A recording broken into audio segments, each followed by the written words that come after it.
Okay, let's get started. Everybody ready? Okay. I'm Mike Schachter, the president of the Carolina Nature Coalition, and I want to thank a few people and organizations. I want to thank Public Radio East for publicizing it. I want to thank the Unitarian Universalist Fellowship in New Bern for providing this wonderful venue here. I want to thank Tom Shoup, who is our CNC secretary and also our technical guru. And I want to thank Connie Casey, our director of external communications, and the brownie baker. I also want to thank the National Weather Service in Newport for giving us a fantastic tour of their weather station. We had the tour. It was fantastic. All right. And I want to thank everybody here and everybody on Zoom. If you like what we do, please donate, either here, there's a donation jar, or on our website, because we only get funding from you. We don't get any grants. Now, I met Erik Heden over a year ago. And we tried to, several times to get together and have a presentation. So I'm very excited that we finally succeeded. Erik Heden is the warning coordination meteorologist for the National Weather Service in Morehead City, well, actually Newport. Which covers eastern North Carolina, including the Outer Banks. In this position, he is the liaison between the National Weather Service and the community. All right. Working closely with emergency managers, television broadcasters, and the general public. Erik has been in the National Weather Service for 16 years, working previously at local weather service offices in Binghamton, New York, and Wilmington, North Carolina. Prior to his career with the Weather Service, Erik was a broadcast meteorologist for 5 years at various cities in upstate New York. Erik received his degree in meteorology from SUNY Oswego in upstate New York. I know that because I am originally from New York. I can say all these things. Erik and his wife, Rebecca, reside in Cape Carteret, North Carolina, and have 3 kids. Outside of weather and family life, Erik is an avid rose grower and competes in rose shows and even has his own YouTube channel for growing roses. Also, I found out that he is a thespian. Oh my. Playing the part in a local production of Fiddler on the Roof. So I give you Erik Heden and his accompanist, Morgan.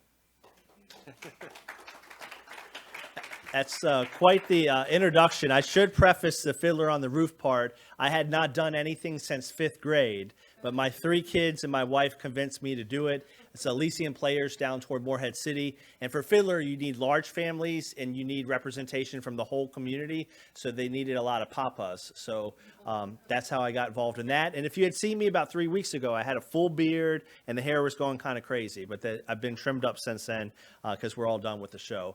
Really appreciate you joining us this evening. I appreciate the group having us. I know we have folks from outside the group as well. We are recording this presentation for YouTube.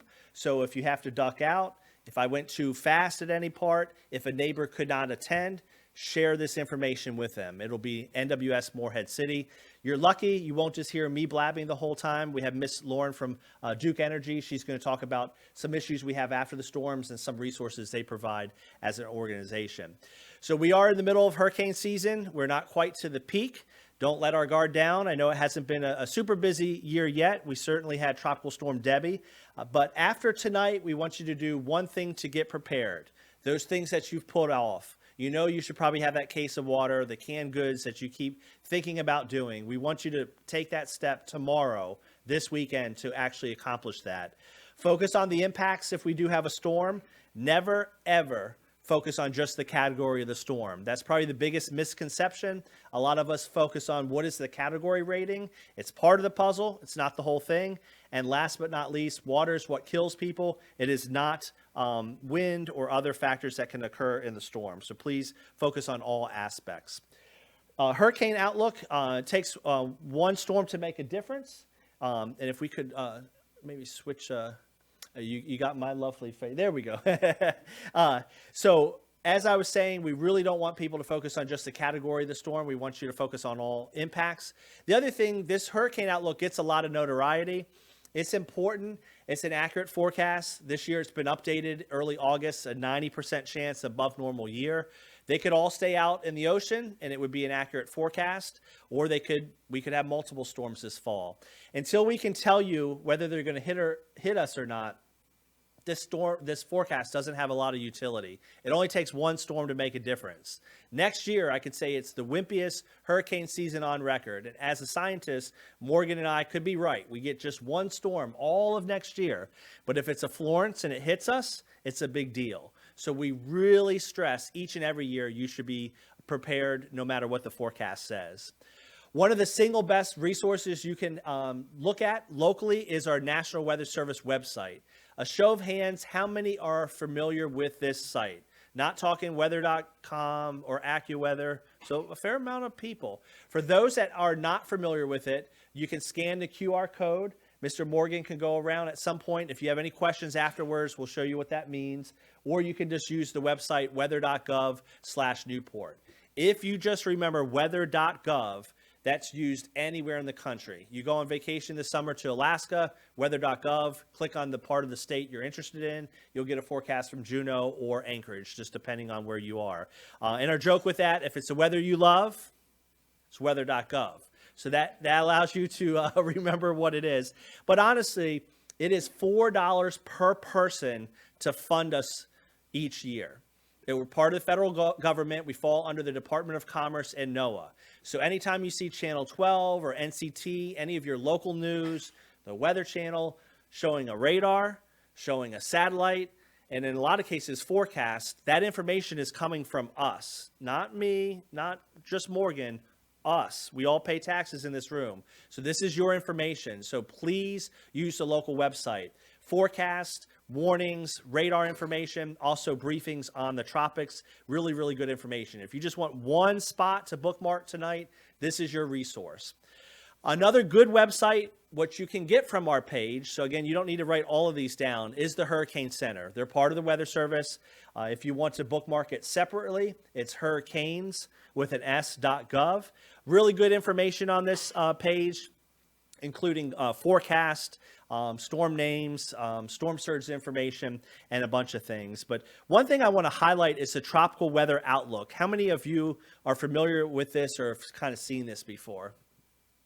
So pretty up group on what we do. It varies. This is something you also may see through the local news. It doesn't just have to be from our website.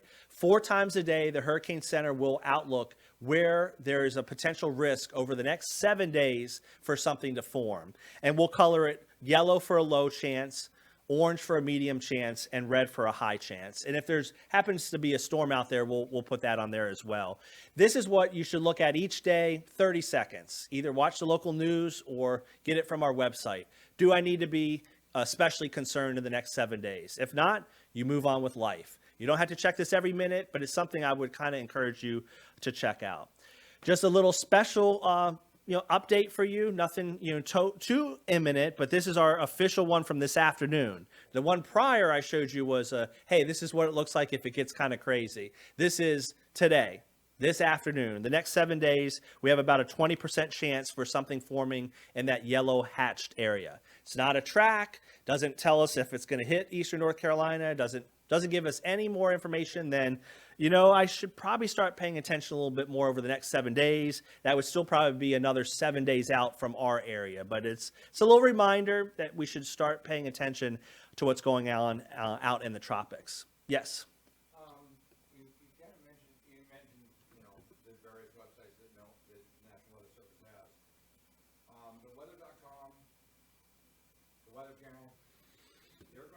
things up. All these media outlets, they get their information from these guys. So it will come for us, and to the gentleman's point, I get paid the same tonight. I had a nice dinner at Morgan's downtown. I love talking to you, especially when there's not a storm. I get paid the same today as I do during Florence. So it doesn't benefit me to hype anything up, and we're going to talk about that in the social media part. We will hype it up when we think we're especially concerned with your lives in the community, and I'll talk about that for social media. One of the most prominent things on the Hurricane Center website is this tracking map. You should be familiar with this. Again, you may get it many different resources. Most people show the official track. Don't look at what we call the spaghetti models. Has anybody seen that? It looks like Morgan and I were in kindergarten and we drew all these crazy tracks. It drives me crazy because it is useful information if you know how it's used. When they're all spread out, going every which way, we're not confident. Those are all possible scenarios. And what good does that do you? If one hits North Carolina and everything else is going all over the place, does you no good. They're only useful when they're kind of tightly clustered and showing the same area. I wouldn't waste my worry on that. We will give you plenty of heads up. When there's an official track, this is what you should be paying attention to. With that said, there is some misconceptions about this graphic. This shows you the most probable path for the center of the storm. And last time I checked, when Michael read that bio, it was beautiful. I'm not a lawyer. I'm a meteorologist. However, that was written very specifically. Probable path of the center of the storm. That does not show you who will be impacted and who won't. It doesn't show you how much rain you're going to get. What's the storm surge? It only shows where that little dot on the map is going to go. And we know, for those that have been in the room for a long time, that wherever the hurricane hits, there's impacts felt hundreds of miles away. Hurricane's not a dot on the map. So this is not an in or out scenario. This is not a, I'm in it, I need to be concerned. It's going to Myrtle Beach, Wilmington. I don't have to worry about it anymore. No, no, no. It's drawn based on statistical error. So it's not drawn really wide because it's a wide storm. It has nothing to do with the current storm in terms of the width. The other thing, as Florence approached, we were not in the path, the cone map of the storm here in New Bern. It's because we accurately predicted the center was not going to hit here in New Bern. It was going to hit down toward Wrightsville Beach. So again, that if you're in or out of it, no. If it's anywhere near you from Florida through Delaware, you should be paying attention. So it's useful, but please don't just focus on if you're in the path or not. A little more useful is the graphic on the left-hand side. This is time of arrival of winds. You'll notice the probability of who's going to see the strong winds. That's a little more useful map because there's bright colors where we're most confident where the strong winds will be, and then those lighter greens where it's probably less likely to occur. These graphics are on the Hurricane Center site. If you choose to evacuate, if you board up your home, if you want to complete your plans, that's your graphic. When do I have to get everything done? This will be a reasonable arrival time of the tropical storm force winds. So in the bio, it mentioned I'm a big gardener. So while everybody was preparing for Florence, I was pretty prepared. So I was cutting my roses down, and I knew I had until a certain time to be done because I was in town for work. On the lower right, I'm going to really hone in on this because of where you live. Storm surge map and what the height of the storm surge will be, because that's what we need to talk about since we're here today or this evening in New Bern. To the gentleman's point in the back, there is not a lack of information prior to a storm. In fact, 2 weeks out, I'm sure you're hearing about stuff. Do not waste your time or energy on anything that's not official. It's not because we get every single thing right or every aspect of the storm right. It's because we're very consistent with how we message. We're messaging it this way, and when things change, we slowly shift that way. We're not here and there and here and there. We're very direct with how we message. A good way to stay on top of it, in addition to our website, is social media. If you just search NWS for National Weather Service, Morehead City. Instagram, Twitter, Facebook, X, as they call it now, YouTube, we're all on there. So a lot of good information. And I challenge you, if you're on social media, you're going to see stuff floating out there. Unless it's from the Hurricane Center or a trusted local source or us, you should not be sharing it. You have a lot of power in this room by what you share. If you share good information, that spreads good information to the community. And this goes through everything in life. If you share stuff that's not true, that's not good for the community. To that point, the tweet in the upper left is one I did on the morning of Florence. We got calls from people wanting to come back to the area because instead of it being a 4, it was now just a 1. And I used the word catastrophic. Our impacts with storm surge and rain have not changed. Again, I don't get any benefit out of doing that. I see your faces. I remember you from the talks. I care about you. That's why I use the word catastrophic. We don't just float words around. When we use something like that, we really mean business. And we do that via social media. So that first little part is how you get information. Recap, weather.gov, click on Eastern North Carolina. I really encourage you to save that site or be familiar with our social media channels, and you'll be well ahead of anything that's going to come our way. The next part of the presentation is going to talk about how you can prepare. If you wrote down our website, you are good to go. All you need to add is a /hurricane-prep, or you can scan the QR code. And if you're a slow writer, you're okay too, because the next 4 slides are going to have the same website at the top. So hurricane preparedness, anything you need is on this page. How to make your kit. Insurance tips. Hey, you should have lots of cash on hand. You should make sure your gas tank is full. Anything you can think of is on this website.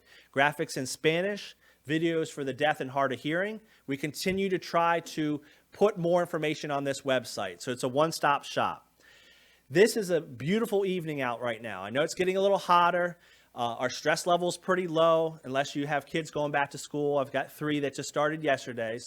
But you know, things are pretty stress less at this point of the year. If we have a storm on the horizon, your stress level is going to increase. Think about life when you've had to make some tough decisions. If you had time to plan, you had time to breathe, and think about it, you probably made a pretty good decision. Those times that you had to react really quickly, sometimes you made good decisions, sometimes you did not make good decisions. Planning is key tonight when nothing's going on. So try to prepare today, tomorrow, this weekend while it's still quiet. And it's really a 3-step process. People like to jump to the kit and they want to jump to evacuation. All very important, but it starts at your home. Who is in your home? Who are you responsible for? What is your vulnerability? So vulnerability is weather. Do you live in a low-lying area? Did you have flooding in Florence? Do you live along the Trent River, Neuse River, any area that's susceptible to flooding? Do you know that you've had issues? Do you know your elevation? I forgot to add this to this presentation, but if you Google NC flood maps, again, NC for North Carolina flood maps, there's a program called Feynman in North Carolina. It's you can see gauges, but it's very useful to show the 100-year floodplain, 500-year floodplain. 100-year flood means a 1 in 100 chance any year. A 1 in 500 or a 500-year flood is a 1 in 500 chance any year. It's not I had the 100, I don't need to worry about it for my lifetime. Just like our lottery tickets, we could buy 2 scratch-offs and win in a row, and then the next 20, we're losers with it. So that education, you're much more vulnerable if you're in a 100-year floodplain, less vulnerable in a 500, but it still could happen. And if you're near those areas, you are at risk. Just because you're not in that floodplain doesn't mean that the mapping can't be off by a little bit.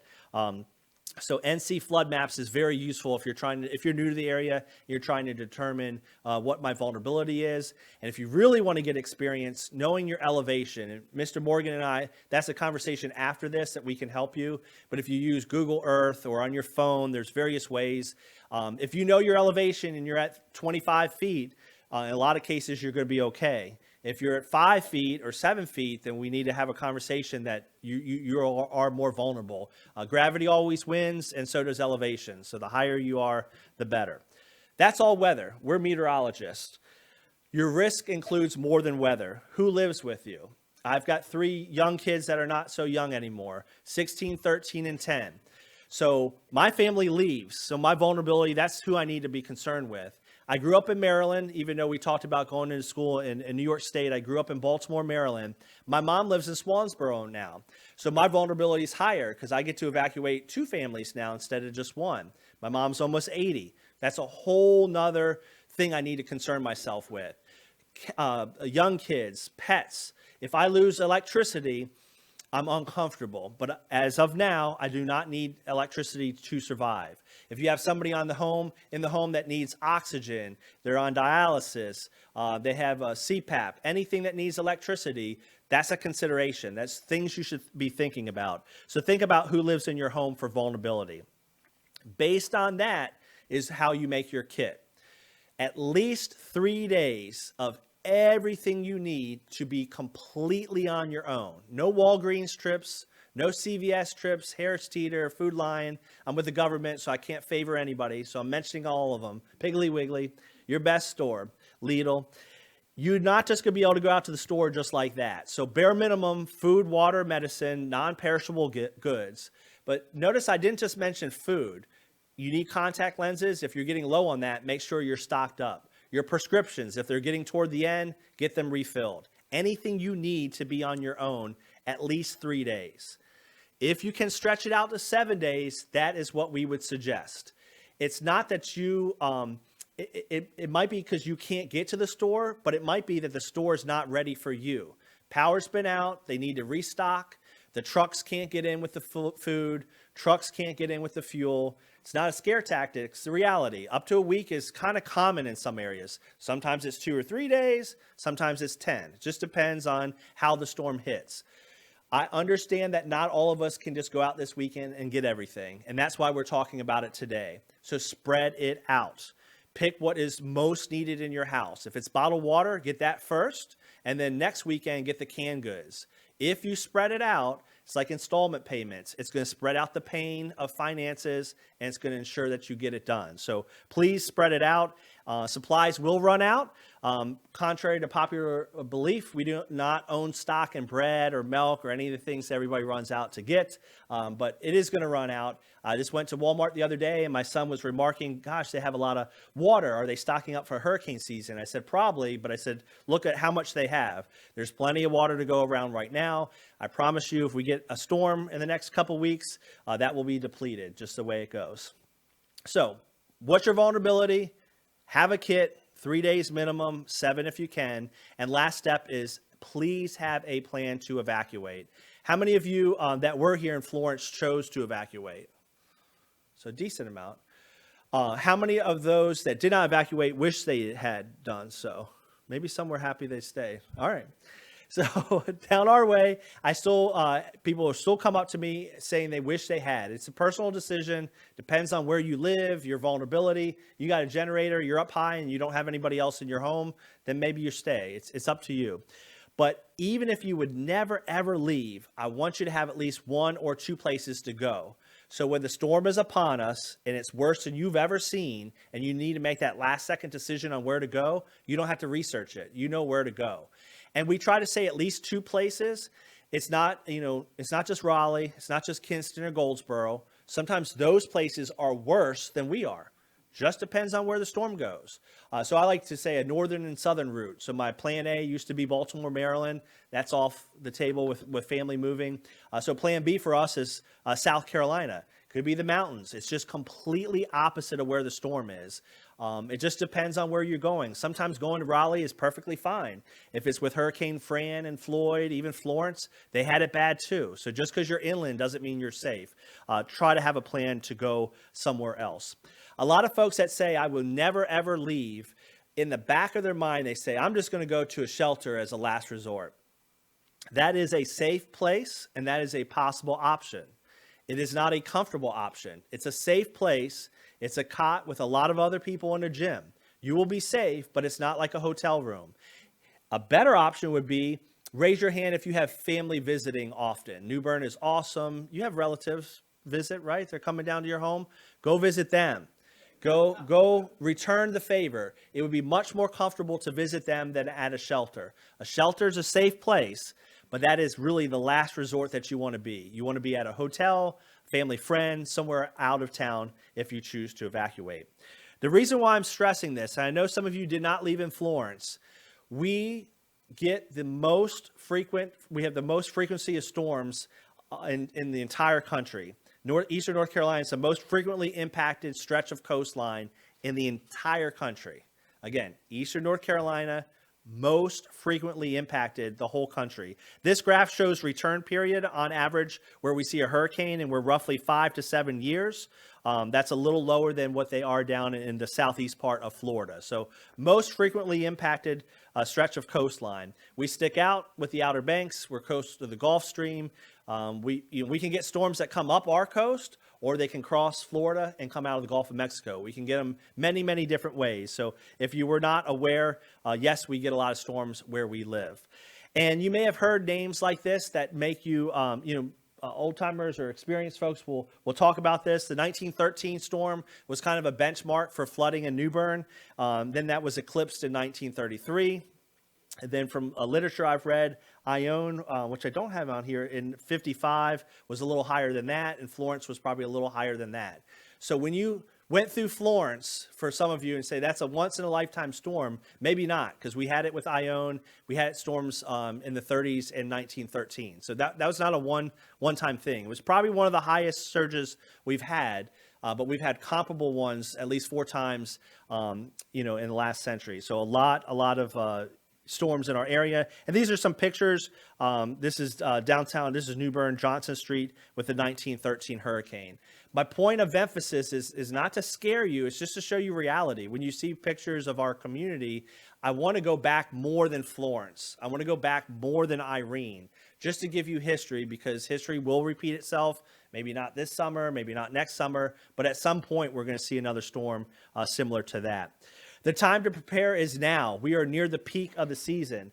This graphic shows right here, as we get into August, especially September, that peak goes way up. This is frequency of hurricanes and tropical storms. We've had storms as early as May, so really at any point during the summer we can be hit. But they have lasted well into the month of October. Hurricane Matthew in 2016 was in October. So the peak is September 10th, after Labor Day. The kids are already back in school. We are not even halfway. Who's ready for NFL football? Anybody? So a few people. We're not even at halftime. We're not even at halftime with the football season or hurricane season. So we have a long way to go. So don't let your guard down. Season is long. There's some messaging challenges. We've gotten more accurate with the forecast. Back when Hugo hit, we would maybe issue warnings from Florida all the way up through the coastline of North Carolina. Now we're much more specific, but we're still losing lives. And we're still having challenges in our community, specifically with the category. I'm not going to leave unless it's a 2 or a 3 or a 4. Too much focus on the category. And just remind yourself, we've had a lot of 1s. For those that raised their hand that have been here for a while, you remember Irene was a 1. Florence was just a 1. Even Hermine, or last fall with Ophelia, those were just tropical storms. So almost $200 billion in damage and 200 deaths between 2010 and 2020. And that's the hotel right on the Neuse River, or I think that's on the Trent. Again, I'm confused. But that is a boat up into the side of a hotel that's downtown New Bern in Florence. So for those that were not here in Florence, this shows you some of the magnitude of the water that was in our community off the Neuse and Trent rivers. Water is traditionally what kills. 85% of people that die, it's water related. That could be surge, it could be flooding, it could be rip currents. This is New Bern. This is our downtown in Florence. That's out east on Highway 55 during Irene in 2011. That's Bridgeton Fairfield Harbor. That garage that's dented in, that's not somebody driving bad. That's the force of the water. And you can see all the junk in their driveway. That's storm surge debris. So water is what kills. So it's not to say that wind can't knock a tree down and fall on your car or house. Certainly can knock out power, but water traditionally is what does it. 11 of our 15 deaths in Florence were flooding. All 11 were in vehicles. Again, all 11 were in vehicles. Water can come up quick here along the Neuse because of surge, but traditionally it's people driving through flooded roads where that happens. Past experience is a good thing, but not all storms are alike. They're never the same. Just because you were okay in Irene and Florence doesn't mean the next one you'll be okay. And also the flip side, just because you had it bad in Florence, maybe it won't be as bad next time. Every storm is unique. Just like we have different personalities, so do the storms. How big, how small, how quick? Does it hit at high tide or low tide? Did you have 10 inches of rain last week? Each one is unique how it forms and hits our area. So sometimes people let their guard down. That's Ione I mentioned in 55. Prior to Florence, it looked to be about a 10 or 11 foot storm surge. That's what we had during Florence. So it was just a little lower than that. And like Miss Lauren and I were chatting earlier, that's what the level of the water is. That doesn't take into account the breaking waves on top of it. So I love basketball. Basketball hoops about 10 feet high. That's higher than the height of a basketball hoop. Pretty bad stuff. And then Irene was a bad storm here in 2011. This is a loop. Floyd, everybody knows that's the eye of the hurricane. But the reason why I'm pointing this out, notice the bright colored tops of the clouds, the brighter colors. That indicates showers and thunderstorms. We're going to let this loop through again. But I just want you to realize how large these storms are. Everybody wants to know, where's the eye? Where is it going to hit? What's the category? It's important, but all the way down here off the coast of Florida, we're starting to see the fringe impacts of Floyd. Hours and hours and hours and days sometimes. And finally, the eye gets up here. A lot of times that's just halfway through the storm. So if I convey anything to you about not focusing on the category, the other one is too much focus on exact landfall. Obviously, it's important. If it stays out to sea, we don't have to worry about it as much. If we're on the right side of the storm, it's worse. So it's important, but just don't let your guard down and just focus on landfall, category, things like that. There's just so much and so many hours and days they can impact our community. After the storm is important as well. How many of you own generators? So a decent amount. We lose people to carbon monoxide poisoning every year. Generators in garages or enclosed spaces. So know how to use your generator. Make sure it's well ventilated and outside. People falling off of ladders, electrocutions, there's down lines in the community. The water is nasty. You don't need to be traipsing through it. So if you decide to stay home, stay inside. There's power lines down. The water, there's septic in our community. It's not something you want to be in. And we have lost people because of that. If you have any wounds or cuts on you, we've lost people due to infection. If you're not usually doing yard work, you don't need to be the first yard cleaned up. Let that younger neighbor help. Take your time. Heart attacks, carbon monoxide poisoning, electrocution, all things that have happened. In fact, 50% of our deaths now are after the storm. Part of that is because we're doing more of these talks, and a lot of you are prepared prior to it. You have your kit. You've left the area. You don't drive through a flooded road. Now we just got to make sure we see it all the way to the glove and all the way home. So that's how we're going to end, and then we're going to turn it over to Miss Lauren to talk a little bit about what Duke does in the community. I want you to focus on these 5 things, not the category. You don't need a meteorology degree. You can watch Donnie on Channel 12 or Jerry on NCT or who's the younger guy, Zach Holder, ITN. You can watch any of those folks. They'll tell you this. We'll tell you this.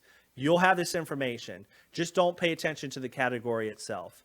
The 5 things are rainfall flooding, storm surge, rip currents, wind, and tornadoes. And we're going to start with probably one of the biggest issues where we stand. It's kind of a tie between rainfall and storm surge. But I put storm surge as the number one risk where I stand today because how quick that water can come up for the Neuse. If you ever look at the Neuse River, it's like an arrowhead. It's real narrow at the one end and it gets wider down toward Havelock. The Pamlico Sound is extremely shallow. If we get a northeast wind, east wind, any easterly component, it can push it up the Neuse River and our water rises.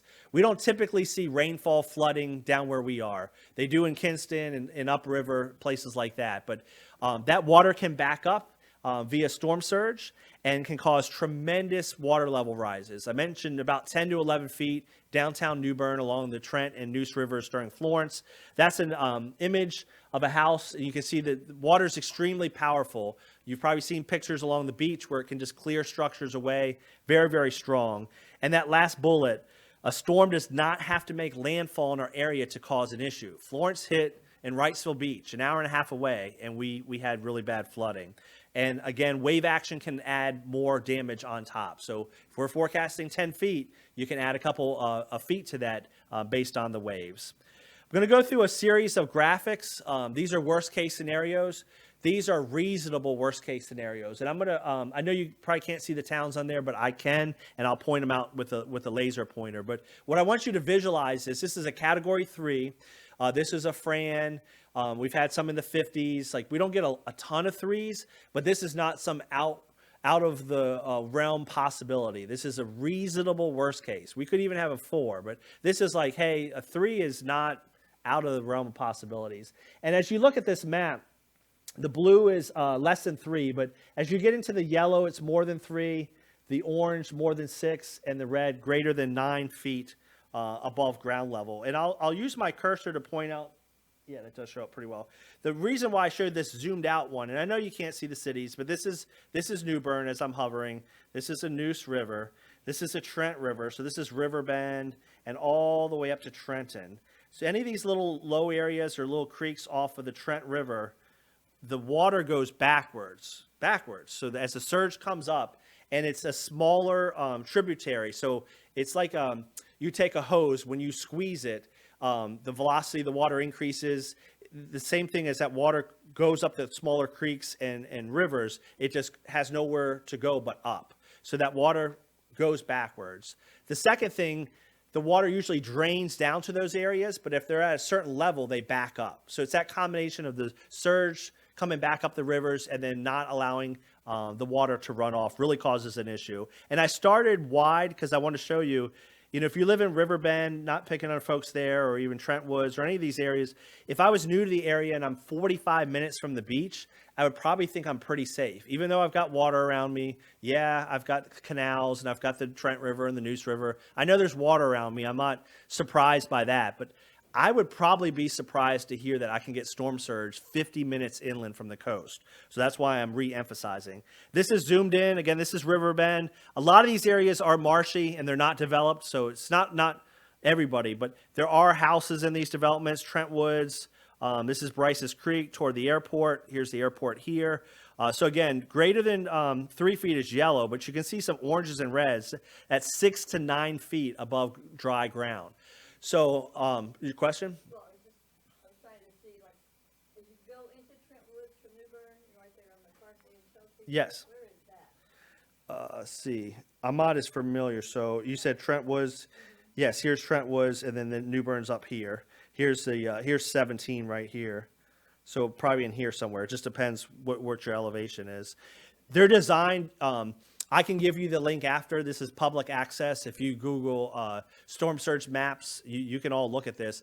By design, when you zoom into street level, it will kind of disappear. But if you go back and forth, you can tell where you are. But looking at your elevation is super important. If you're just a few feet or less than 10, you could have some issues. So they'd probably be okay. But and then I'll kind of move the map east. This is downtown New Bern. We have some high points. That would be where the blue is. But then obviously along the waterfront, north side of the city, it is low. It might not seem like it, but it is. And then here's the Bridgeton area across the river. And then right on the edge, I was able to sneak Fairfield Harbor in there as well. They had some pretty impacts in Florence. So none of this is to scare you. It's just to show you the reality, because again, if I just moved here, obviously I could see the water out there, but I would not think the water could be 10 feet high from storm surge off the Pamlico Sound. It's just hard to wrap my head around. But again, it has happened before. And again, just imagine that water's really high. Those creeks can't drain. So then everything gets backed up. That's one of the reasons they flood bad back to Pollocksville. It is rainfall flooding there as well, but it's a combination of the surge and the rainfall. The surge actually goes all the way back to Kinston, not to the level that we have it here in New Bern, but in terms of the water backing up. So pretty big deal is storm surge. So that we picked that as number one. Number two in our area would be flash flooding. We don't have the topography. They do just inland toward like Snow Hill or Greenville. But we have an urban area here in New Bern. Anything paved, it's not going to soak in the water as much. So that is New Bern. This is credit ABC 11 out of Raleigh. We will issue flash flood warnings for those. The message with that is it only takes about 2 feet to float a car. So all the people you see driving through the water do not want to do that. Most of our deaths occur in vehicles, and it's nothing to do with category. Again, Florence was a 1. We had 20 to 30 inches of rain. We could have Tropical Storm Morgan, and if it's 30 inches of rain, you know it's going to be a big deal. So flooding can occur with any excessive amount of rainfall. We always show this picture to drive home the point. This is near Hookerton. This is up in Snow Hill. Water is extremely powerful. Again, up to 18 inches, 24 inches carry your car away. What you don't realize is this. Does the road even exist? How deep is the water? You might say, well, Mr. Eric, I would never drive through that. Well, you don't know that is under the water, especially driving at night. So turn around, don't drown. Easy message to remember. The take-home point for you is you decide to stay, stay. You decided to evacuate, stay away. It can take a while to get back. Do not be in a rush. Don't drive around barricaded roads. Things of that nature can be really, detrimental to your life. We do have river flooding. Like I said, the Neuse River down in our area, it's more storm surge, but just upstream in Kinston, Highway 70 can get closed if it gets above about 25 feet. So getting around our area can be a challenge for many days, sometimes weeks. We're at the end of the rivers. They start in the mountains, they come down toward the coast. So those rivers remain elevated for quite some time. And that's one take-home point I want you to remember about evacuation. I don't tell you to evacuate or not, but it's not just about where you are. You've got your generator, you're at 20 feet. I'm never going to leave. I live in a great spot. You're probably okay where you live, but you might be an island. So if you have a medical issue, they're not going to just get in an ambulance and come get you. They might have to get a boat to come get you. So your 911 response may be non-existent if it's in the height of the storm. They're not responding if the winds are really strong, or it may be delayed. So does that kind of make sense? I mean, you might have everything. You might be good to go, but it's the community around you might not be in good shape. Things are not going to be the same in terms of response. Rounding home, rip currents are another danger in storms. Well before a storm, well after storm, it creates swell. As the storm takes shape in the ocean, it generates large waves that come crashing on our shores. Unfortunately, a couple weekends ago with Ernesto, it was toward Bermuda. We lost a young person in Surf City. We lost 4 people at our beaches in 2019 with Lorenzo. It's 2,000 miles away. We didn't lose anybody with Dorian. All the flooding on Ocracoke, didn't lose anybody. Sunny weekend day in October, we lost 4 people. You don't hear the thunder, you don't see lightning. So the thing to remember with that is rip currents pull you away. They do not pull you under. So if you swim left or right or parallel, they're very narrow. You can easily get out of them. Try to swim at a lifeguarded beach. Now we're getting past that season. They're not as protected, so they will still have the flag system. Respect that. If it's a red flag day, you shouldn't be in the water. They're nothing to be afraid of, but you do need to know how to get out of them. The biggest issue is people fight them, and then they come in to trouble. One more point before I talk about the wind. You're going to want to save your grandkids, your kids, somebody that's in the water. Instead of going in after them, a lot of people that die are those that respond. Direct them where to go. Instead of going in after them, say, go this way or go that way.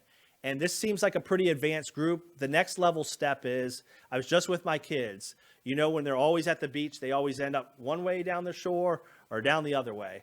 Whatever that way is, that's the way they should go for a rip current. So we say left or right just for simplicity, because it will work. They'll eventually get out of it. But if this is the rip current, and all day they've been carried down this way, it's much easier if they went that way to get out of the rip current, if that makes sense. We say left or right, so it's quick, easy.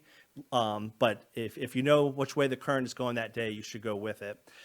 Second to last is wind. How many remember Arthur in 2014?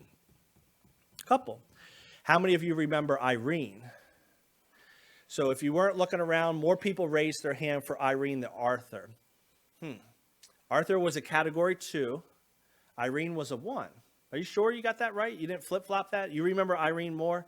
It's a trick question. They hit at the same spot around Cape Lookout. Arthur was a compact 2, fast-moving.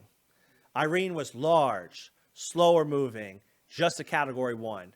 Re-emphasizing it's not all about category. Do I pay attention to it? Yes. Was I scared when Florence was a 4? Yes. But it's only part of the puzzle. It's not the whole thing. So look at all the impacts. Last but not least, tornadoes. We had a lot of tornado warnings. We lost somebody up toward Raleigh with an EF3. We had an EF2 in our area. That's pretty strong on the tornado scale. It's rotating already. So whether it's a hurricane or tropical storm, we will probably get tornadoes. They can occur and often occur the first bands of rain that come on shore. If you decide to stay, that's fine.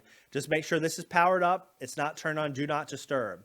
Have a NOAA weather radio that will work when the power goes out. Be paying attention. You're probably not out shopping, but at the snap of the fingers, you may have to quickly seek shelter from one of these spin-up tornadoes. And unfortunately, they can produce more damage than the storm itself. Dorian was a good example. Most of us ho-hum with wind, but tell that to some spots in Emerald Isle that had an EF2 tornado. So I'm going to turn it over to Miss Lauren, but as we transition, what can you do now? Share this information. We couldn't all be here tonight, so share this with folks via the YouTube link or through the coalition, the beautiful Zoom link that they're going to share. Do something tomorrow, this weekend for your hurricane kit. Don't make your decisions just based on the category, and do not forget about after the storm. I will mention a program. It's called Weather Ready Nation Ambassadors. I would love for the coalition to sign up. It's free. It's again in my price range. It's for anybody to participate in. It's got to be an organization. We have hospitals, schools, HOAs. It's a way that we give information out to the community. So whether you need brochures or talks, we're just encouraging people to sign up. In the old weather service, we would have you come to us. Now we're waving our hands and saying, hey, we really could use help getting out to the community. So we've got some paper forms up front. You can certainly fill that out, or you can scan the QR code there, and we can chat at the end. That is my email if you have questions. I'll take a couple questions, and I want to transition to Miss Lauren, who's going to come up and talk a little bit from Duke Energy. But at this time, do I have any questions from the audience before we transition? Before you do that, Yes. the people on the Zoom won't be able to hear you unless I'll use that. I give you this. All right. All right. Questions? So, there you go. I was going to say, there should be a number 6, which is duration. I mean, just a cat is a nice number, but it should be an oh shit sign. How slow it's moving. Yes.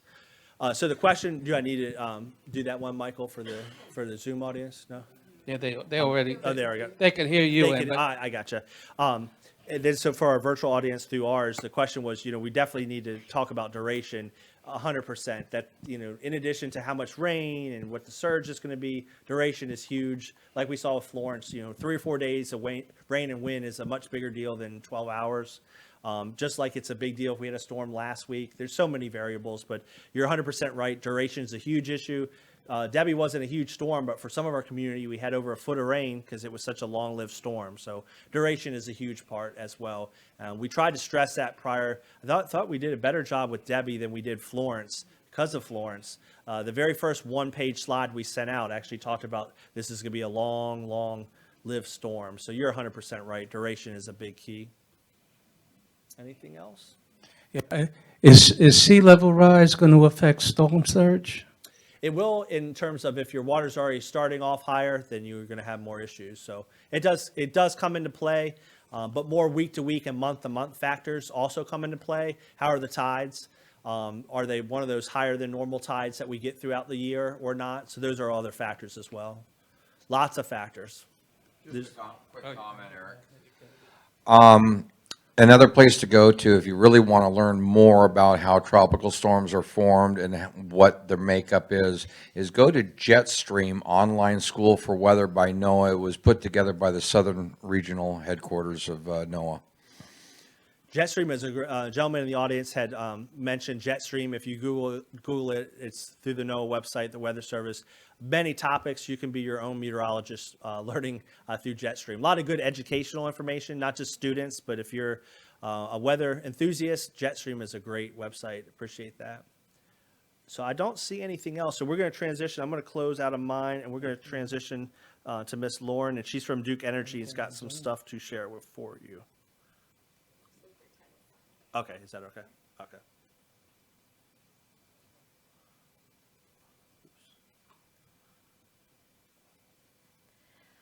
Well, I'm really excited to be with all of you today, and Eric is a wonderful resource for this community. I've been with him at a couple of these talks here in Eastern North Carolina, and there's no one that really does it better than you, I have to say.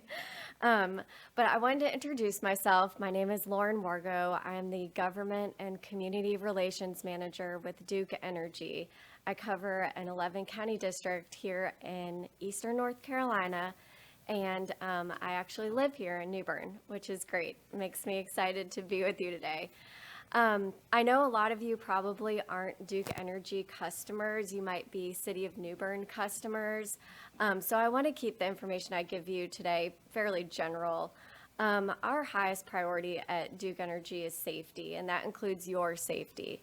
So just a reminder, when you guys see down power lines after storms, it is so important that you stay away from the power lines, keep kids and pets away from power lines as well, and report those down lines to an emergency management number and the electric provider, whether it be Duke Energy or the City of New Bern. I think that probably covers everybody in this room for the most part.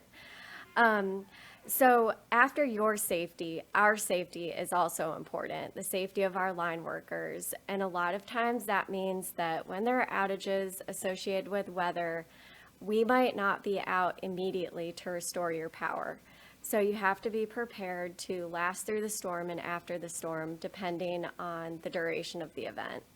Our line workers stop getting up in their bucket trucks when winds are sustained about 35 miles an hour, and that's for their safety.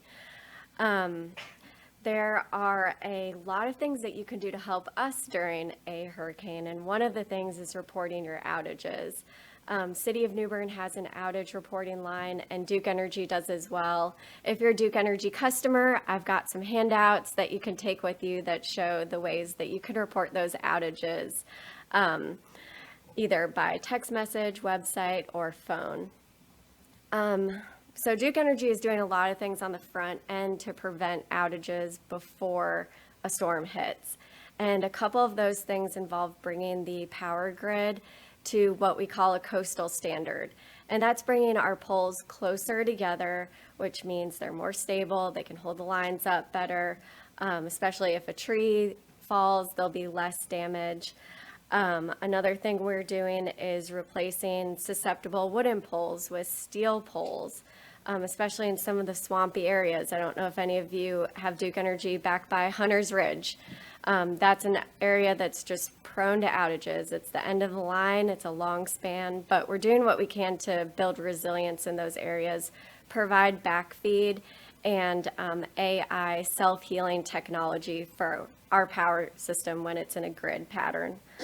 After Florence, we had several substations flooded here in Eastern North Carolina, and since Florence, all of those substations have had flood walls installed around them. And these are 8 to 10 foot high structures that are permanent structures. And before a hurricane or flooding event approaches Eastern North Carolina, we'll go in and put that final piece in, seal it off, make sure the pumps are working. And it takes our crews about a week to do that. So we're always watching what our meteorologists are saying, and the National Weather Service is a huge asset as well that they definitely take into account. But I'm really happy to be here with you today. I've been here once before and really enjoyed the community. So I'll turn it back to Eric, and I'm happy to take questions if you guys have any. Yeah. I am from the Pacific. I do have a question. I'm originally from the Pacific Northwest. We've moved down here to North Carolina. What a lot of Puget Sound Energy is doing right now is they are replacing their lines on poles and putting them underground because the Northwest is susceptible to hurricane force winds. In all essence, they are hurricanes. They're just called mid-latitude cyclones up there. And so we have some really strong winds up there that do knock our power lines down. And in these areas that are more and more susceptible to these power lines coming down, they're beginning to put them underground. What's Duke Energy stance on that? So a lot of the new subdivisions are choosing to put the power underground from a distribution standpoint. So you've got distribution and transmission lines. We're talking distribution here in a neighborhood. A lot of the new developers have chosen to pay the cost of putting those lines underground.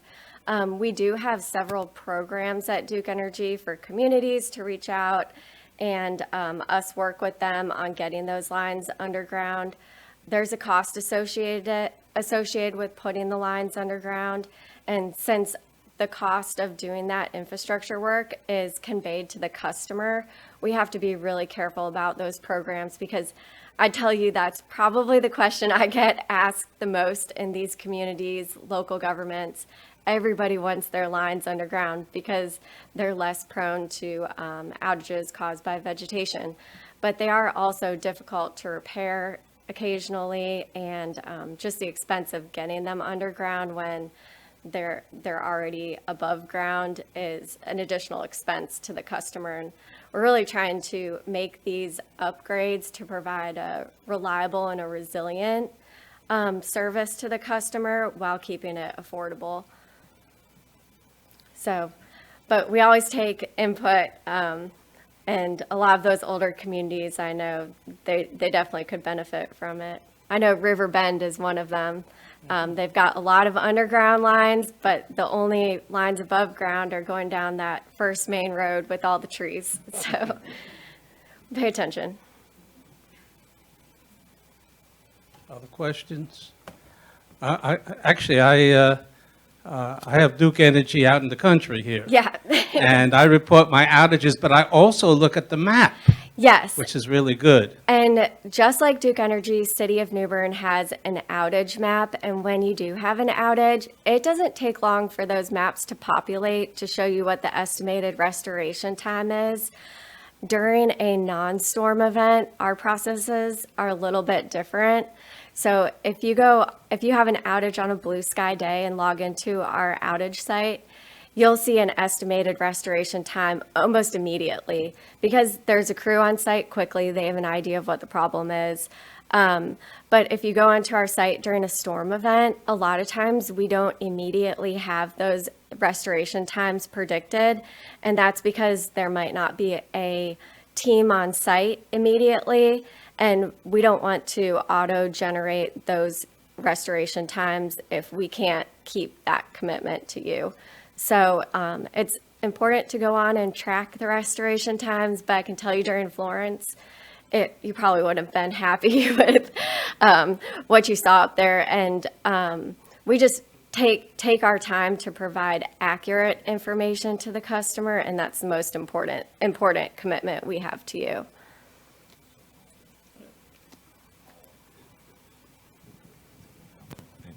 Does Duke Energy have a lot of hired crews, or do they, when an emergency, or do they rely on outsourcing? Because I was from Connecticut, and the big utility company scaled down their crews to save money, outsourced it only in an emergency, and let's put it this way, the state of Connecticut fined them big time, and the public from then on had no wish to be positive to the energy company. Yeah, and local staffing is definitely right. We're a regulated utility at Duke Energy, so we're required to have a certain number of line workers here locally. And the great news for you guys being here in New Bern is that we have an ops center right here in New Bern, which is where our line workers sit every day. So these are people that live and work in this community. And I think in a hurricane situation, a lot of times they're the unsung heroes. They're the people who have really had to prioritize evacuating their families because they know that they're not going to be able to take care of things at home, their house. These people make a lot of sacrifices for our community, and a lot of times they're on the end of frustration, I guess, because everybody wants their power restored quickly, and they really are good people. And the fact that they live and work in our community, I think, is even more important to recognize. So we have that ops center here. We do rely on contractors, especially during storm events. And there's a whole team that's coordinated throughout this region that stages, contractors, brings them in. There's a system for feeding them work. And we're very thankful for their help during storms. They come from all over the country. And at Duke Energy, we do the same. We've sent crews down to Florida and Texas this year. We're all working together to restore power as quickly as possible after these events. Yeah. Anybody else? Thanks, Eric.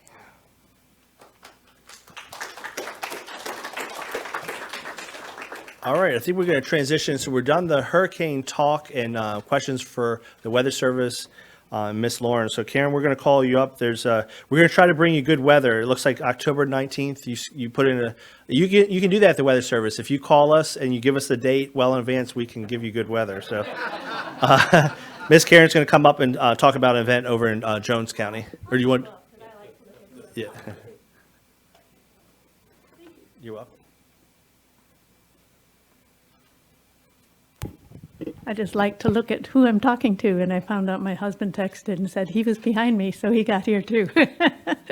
I'm Karen Plaster, and I live in Jones County, so I have Jones Onslow Electric Cooperative, so they're a great organization too, but all the information is really good.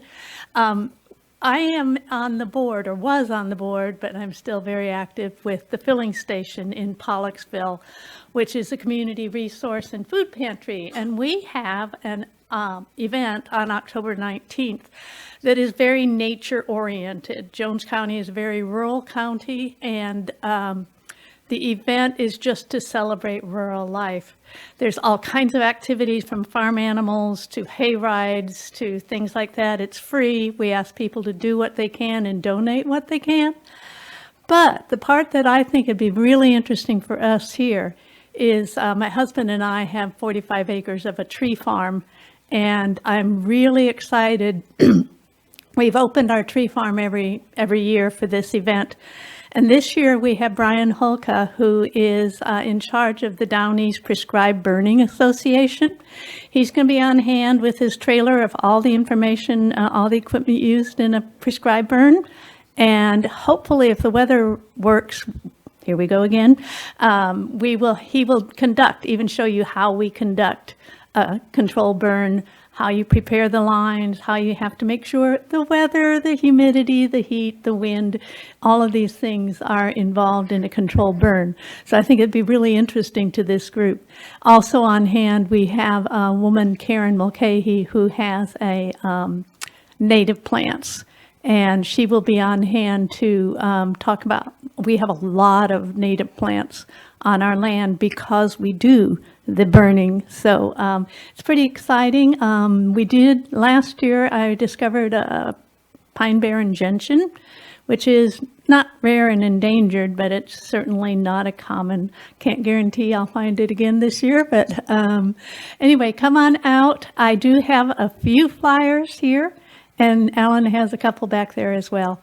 So if you can join us on October 19th, it's in Jones County. It's located on 10 Mile Fork Road, and there's about 5 different properties, and you just go where you want to go and do what you want to do, and join us that way. Are there any questions? What's it called? It's the event is called Jones County A Perfect 10 because it takes place along 10 Mile Fork Road. All right, thank you. Thank you for your time. And I just want to let you know that Carolina Nature Coalition will be participating, and we will be sending stuff out about it to everybody on our mailing list. And I want to thank everybody that has presented today. It was wonderful and very informative, I'll tell you. And the last thing I have to say is, if you enjoy what we do, if you think it's important, please donate. And if you're here, there's a donate jar over there. And if you're online, you can donate on our website, carolinanaturecoalition.org. All right, have a great night.